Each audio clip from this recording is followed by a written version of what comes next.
I'm really starting to realize that most of our suffering really does come from our resistance to change, right?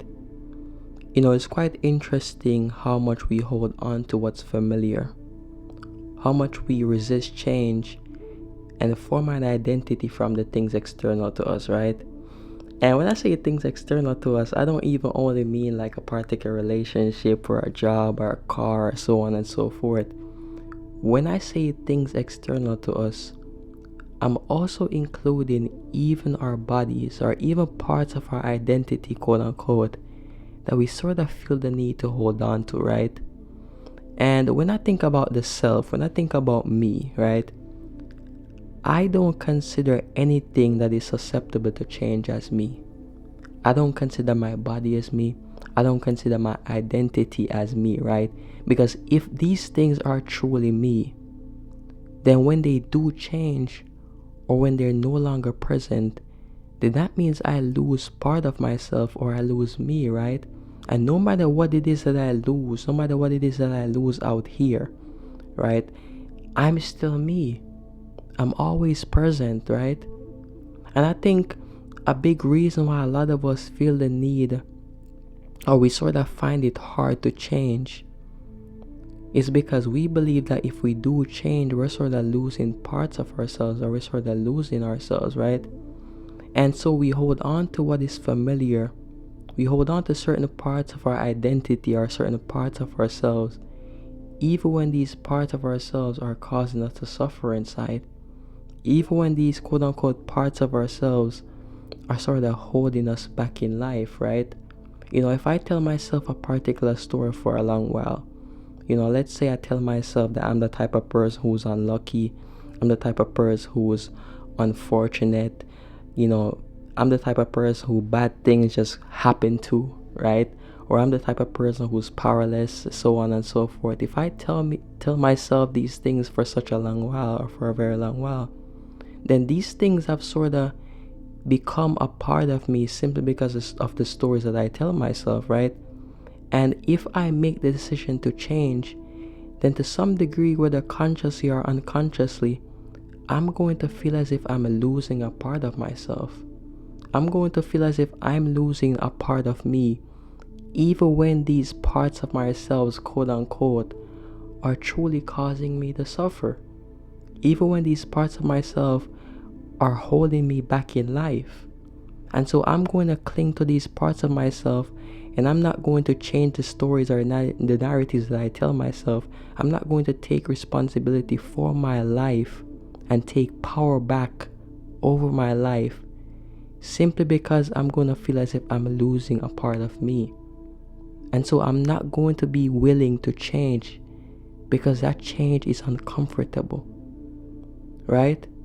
I think a lot of us, we're sort of always trying to find some security in this world. We're always trying to find something to sort of hold on to as insurance or as security, right?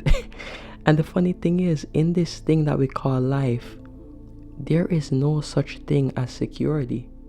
Security in this world is simply an illusion. Everything changes, right? Life is always changing. The only security that we have in this life, as paradoxical as this is going to sound, the only security that we have in this thing that we call life is to accept that there's no such thing as security, right?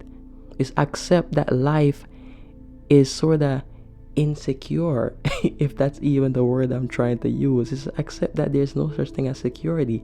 And since life is always changing, there's truly nothing to hold on to. The more you try to hold on to life, the more you cling to life, the more you cling to the external things, the more you try to hold on to, the more you try to grasp it, is the more you're going to suffer.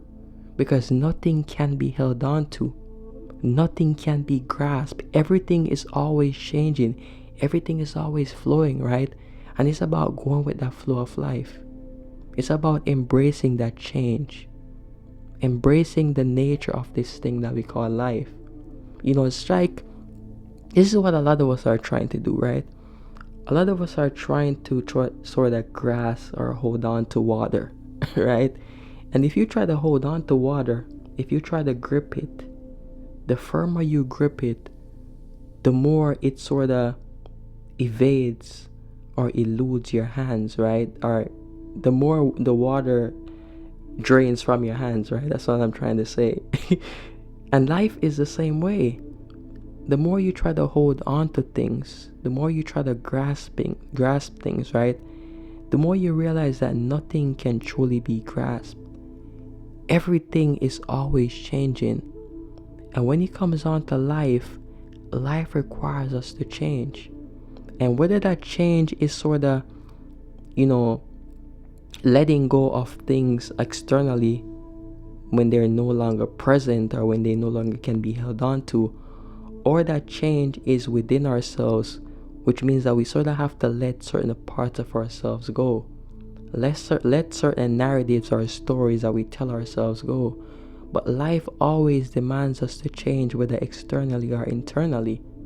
And a lot of us are suffer either by trying to hold on to certain parts of ourselves, even when these parts of ourselves are causing us to suffer, or we're suffering by trying to hold on to something externally that cannot be held on to for any longer.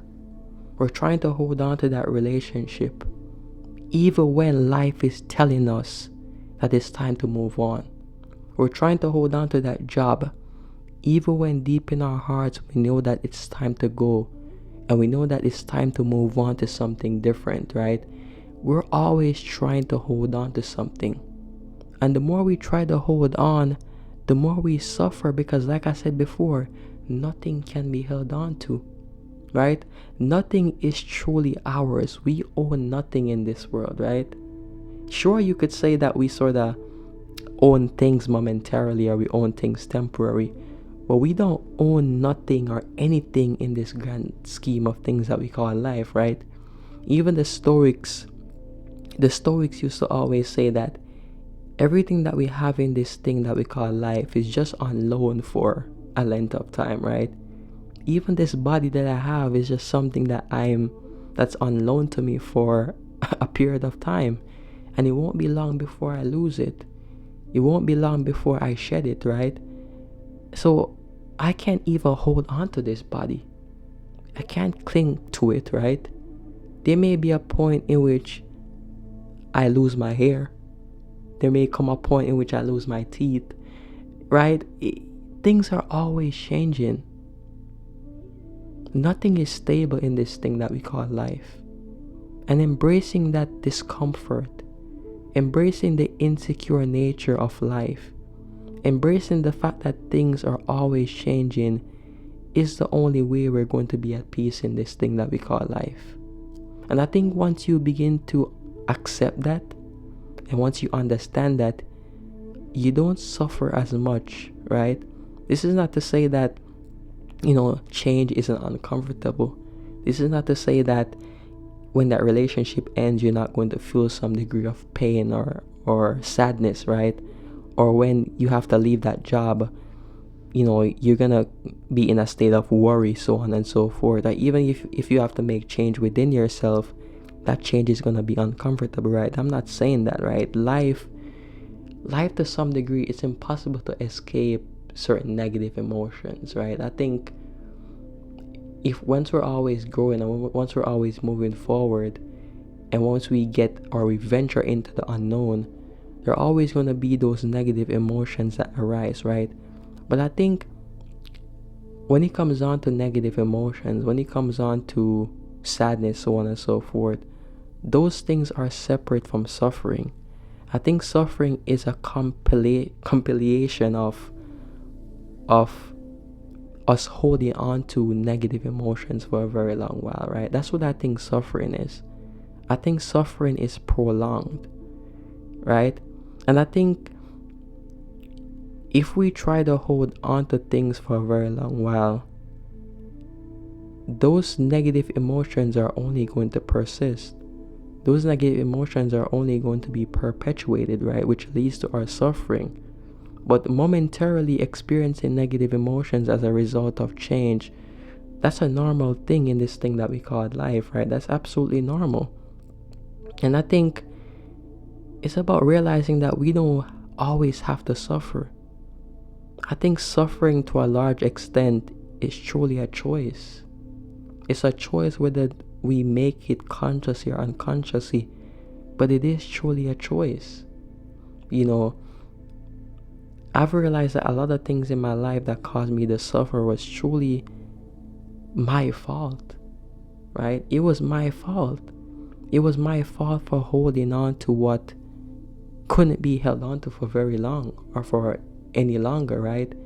It was my fault by refusing to change or make change within myself, even when life was demanding that change, even when life was sort of requiring me to change in order to move forward. Most of my suffering that I experienced in my life was truly my fault. And I think accepting that responsibility is the first step in moving forward in your life, right?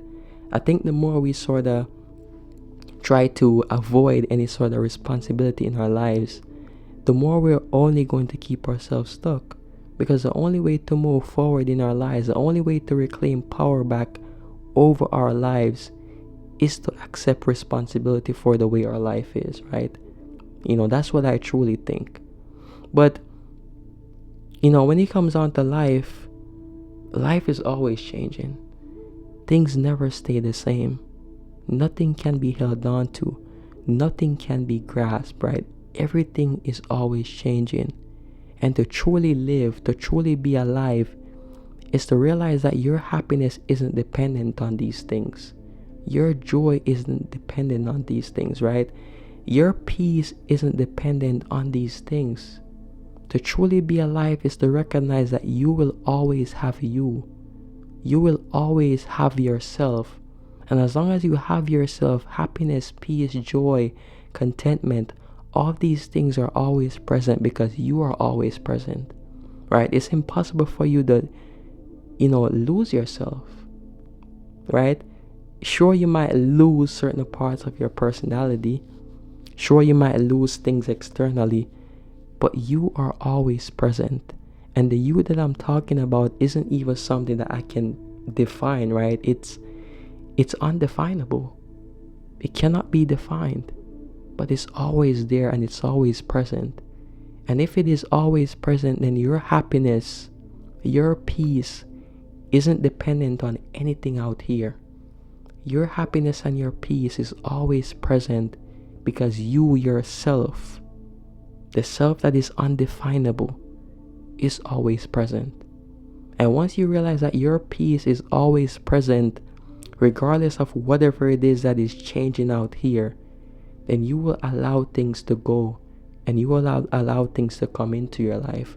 And you won't try to hold on to anything that cannot be held on to, right? When it comes down to life is about enjoying what is present in your life in the moment, right? Enjoying that relationship, enjoying that job, enjoying that car, enjoying what is present in your life for the moment. And when that thing can no longer be a part of your life, when that thing leaves your life, you let go of it and you move on.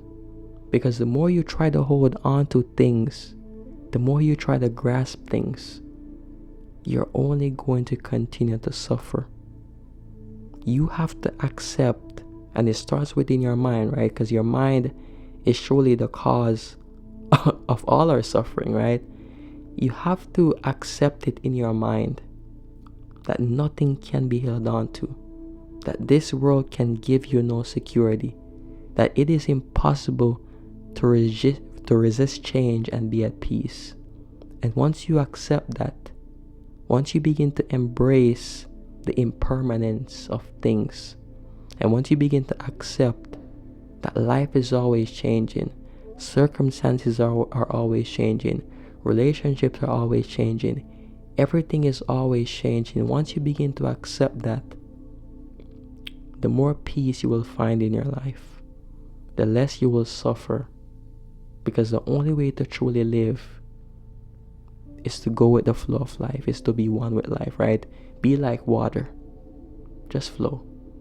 That's what life demands us to be. or that's what life demands of us, I should say, is to flow, is to be one with life. But the more we try to grasp, the more we try to hold on to things, the more we search for security, is the less secure we will be. Because the only way to be secure in this thing that we call life is to truly accept that there is no such thing as security. Right? And embrace change. So yeah, that's it. Thank you guys for watching. Thank you for being here with me. Like I said, embrace change. Whatever it is that you're, in a sense, going back to, whatever it is that you're trying to hold on to, that relationship that has ended, that is causing you some degree of suffering by trying to hold on to it, you have to accept that it cannot be held on to. You have to accept that the only way to move forward is to move forward. And when it comes on to life, you're going to lose relationships, you're going to lose jobs, you're going to lose a lot of things. But the most important thing for you to realize is that you'll never be able to lose yourself. As long as you have yourself, as long as you have possession of yourself, then happiness, peace, and joy, and all these things that we seek are always within our grasp. Peace and blessings.